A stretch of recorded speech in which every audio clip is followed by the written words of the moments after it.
అయితే తులసి ఎప్పుడు పడితే అప్పుడు కొయ్యకూడదు. కొన్ని కొన్ని తిథులు ఉన్నాయి, ఆ తిథుల్లో తులసి చెట్టును ముట్టుకోకూడదు, పత్రి కొయ్యకూడదు.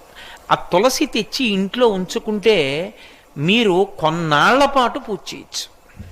అందుకే సాధారణంగా ప్రయాణంలో ఉన్నప్పుడు ఏం చేస్తారంటే ఇంత తులసి ఇన్ని మారేడు దళాలు పెట్టిలో పెట్టుకుంటారు.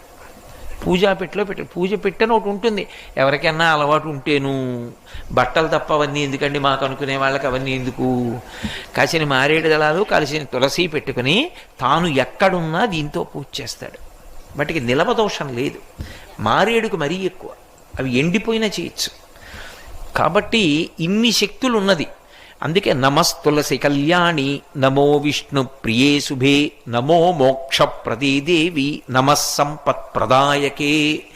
ఈ శ్లోకం చెప్పి నీళ్లు పొయ్యాలి తులసి కోటలో.